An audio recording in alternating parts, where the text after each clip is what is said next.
Ini sepele tapi sering dilupakan. Ini kan ada reservoir tampungan cairan pendingin.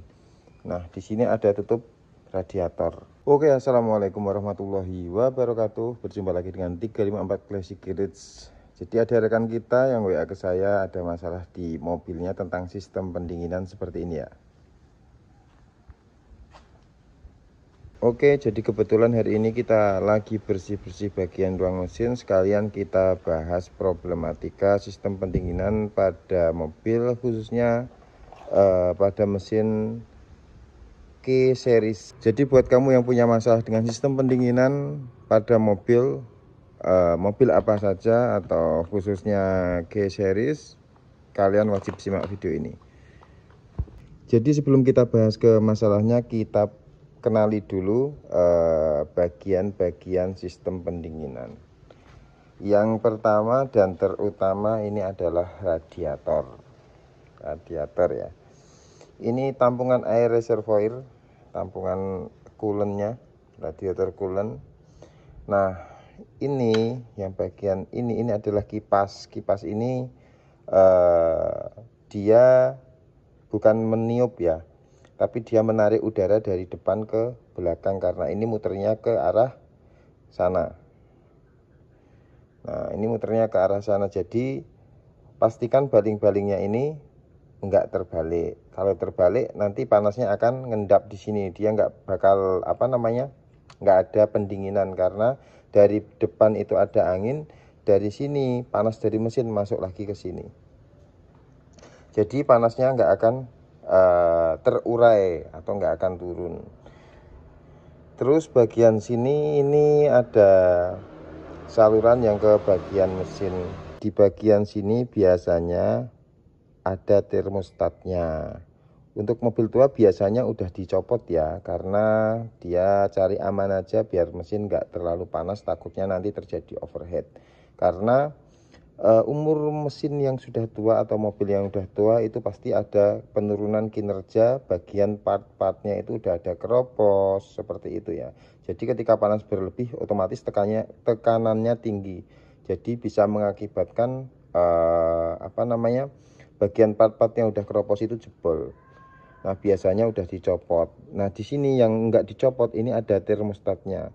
Termostat itu yang akan membuka menutup, yang fungsinya membuka menutup aliran pendinginan, yang fungsinya itu untuk mengatur kestabilan suhu kerja mesin. Jadi idealnya suhu mesin dalam bekerja itu antara 80 derajat, kurang lebih seperti itu ya, kurang lebih 80 derajat. Itu idealnya seperti itu.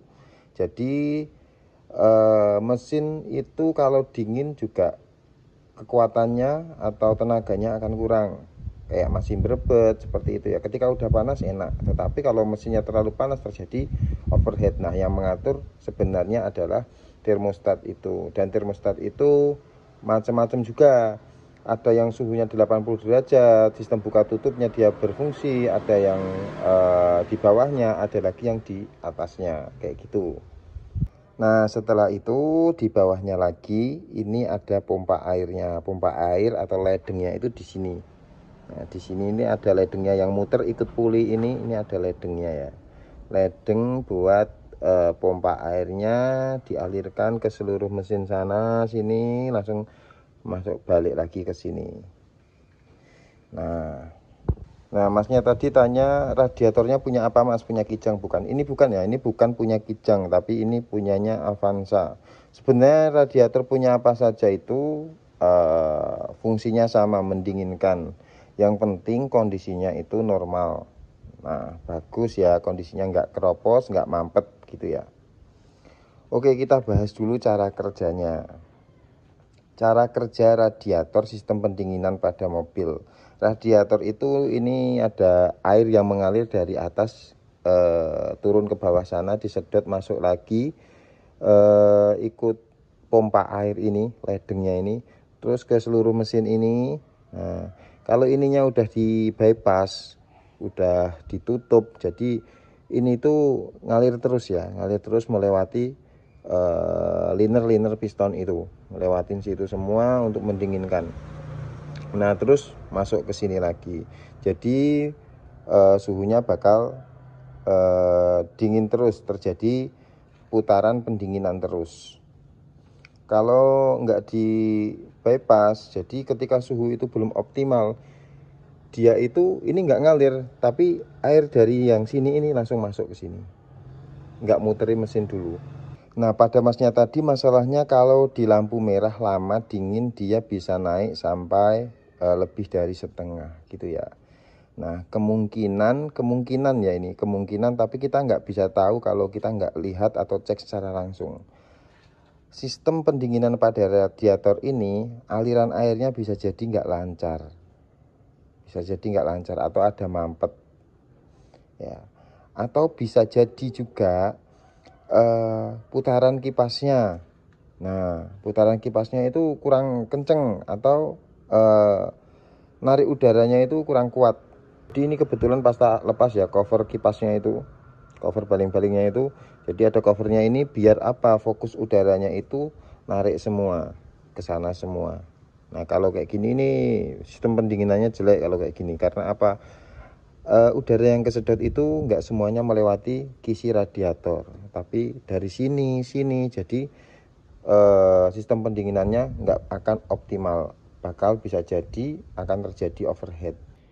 Berarti kalau di lampu merah terjadi kenaikan suhu yang drastis, bisa jadi ini mas, radiatornya ini mampet. Coba dikorokin, dibersihkan radiatornya. Terus kalau enggak kipasnya itu tadi ya, coba dicek ininya juga, termostatnya itu masih normal atau enggak, masih terpasang atau enggak. Tapi biasanya udah di bypass ya, jadi udah enggak pakai termostat. Kalau radiator udah dibersihkan masih terjadi panas, naik lagi, coba dicek bagian kipasnya. Nah, yang terpenting radiatornya udah benar ya, memang sudah normal ya. Nah, kipasnya gimana, tarikan udaranya gimana. Jadi kalau posisi berhenti itu kan udara yang masuk ke kisi itu nggak sebanyak kalau pas posisi jalan, nggak sekenceng kalau pas posisi jalan. Jadi kalau jalan itu pasti terbantu ya, jadi kekuatan anginnya itu akan lebih kenceng masuk ke sini, jadi pendinginannya lebih sempurna. Nah, kalau dia pas berhenti kan berarti aliran udara dari sini ke sana, dari dingin menuju ke melewati si radiator dan akan jadi panas itu, nah itu nggak optimal. Nah, bisa jadi kipasnya. Nah, itu dua itu dulu yang perlu dicek, indikasinya di dua itu. Tapi perlu dicek juga nanti bagian mesin-mesin kayak ini, bisa jadi ini juga mampet. Bisa jadi kipasnya, kipas pada pompa airnya itu udah keropos ya, udah terkikis. Jadi untuk memompa airnya itu nggak optimal. Jadi coba dipastikan itu dulu ya. Kalau itu udah normal, insya Allah mobilnya pendinginannya udah bagus lagi. Cek juga pada bagian kayak gini, ini jangan sampai ada bocor atau getas sudah sobek itu ya, itu bahaya banget. Nanti kalau pas lagi jalan nggak ketahuan overheat ya. Overheat itu nanti bisa menyebabkan banyak masalah. Bisa jadi silinder kopnya yang jadi ngolet, nggak rata lagi, akhirnya air bisa masuk ke ruang pembakaran, mobil bakal mogok. Nanti terlebih parahnya juga kalau air sampai masuk ke ruang pembakaran, mesin masih hidup terus, atau air masuk ke ruang oli, nanti bisa tercampur semua, harus turun mesin ya. Pastikan semuanya komponen-komponennya ini sehat semua. Nah, ini yang sering dilupakan, ini sepele tapi sering dilupakan. Ini kan ada reservoir, tampungan cairan pendingin. Nah, di sini ada tutup radiator. Ini kalau udah jelek ini diganti. Karetnya ini kalau udah jelek juga diganti ya. Karena apa?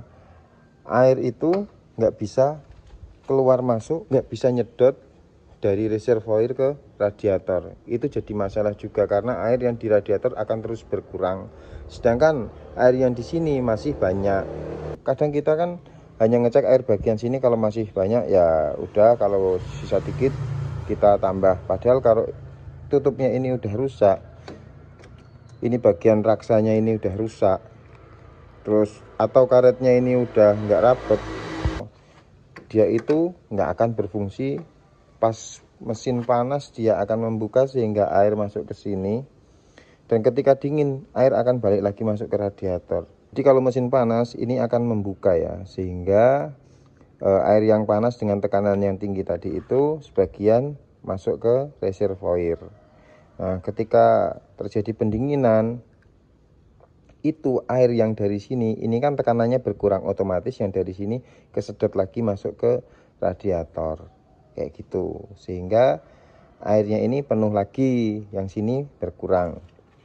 Jadi kalau ini udah nggak normal, air yang di tampungan ini nggak bisa kesedot masuk ke radiator. Di sistem pendinginan pada mobil, khususnya Toyota Celica, hampir semua mobil itu sama. Itu sistemnya simpel seperti ini ya. Ada radiator, ada kipas, ada pompa air, ada termostat, ada reservoir. Kayak gitu aja. Nah, kalau mobil yang baru itu biasanya kipasnya udah otomatis. Jadi mesinnya ketika mencapai suhu 90 atau 80 udah didinginkan, tergantung spek mesinnya itu suhu idealnya berapa. Kalau mobil lama kipasnya ikut bagian mesin, jadi ikut putaran mesin. Ketika mesinnya itu pada RPM tinggi, jadi mutarnya ikut kenceng kipasnya itu. Sebelum kita ganti yang berat-berat, kita cek dulu yang ringan-ringan itu dulu ya. Jadi radiatornya dikorok, kalau masih panas coba kipasnya itu dicek pendinginannya maksimal belum, tiupan anginnya kuat enggak. Kalau kurang kuat, kita ganti pakai kipas yang lebih gede, yang kisi-kisinya itu lebih banyak. Oke, pembahasan itu tadi semoga bermanfaat. Apabila ingin ditanyakan hal seputar mobil atau sistem pendinginan lagi, silahkan komen di bawah atau japri langsung, nanti akan kita bahas di lain kesempatan. Oke, terima kasih. Jika video ini bermanfaat untuk kalian, silahkan share dan subscribe YouTube kita 354 Basic Garage. Apabila ada hal yang ingin ditanyakan mengenai mobil klasik, mobil tua, atau mobil muda pun, silahkan komen di bawah, atau tanya tentang sistem pendinginan ini lagi, langsung komen aja di bawah. Terima kasih semuanya, tetap sehat, tetap semangat. Wassalamualaikum warahmatullahi wabarakatuh.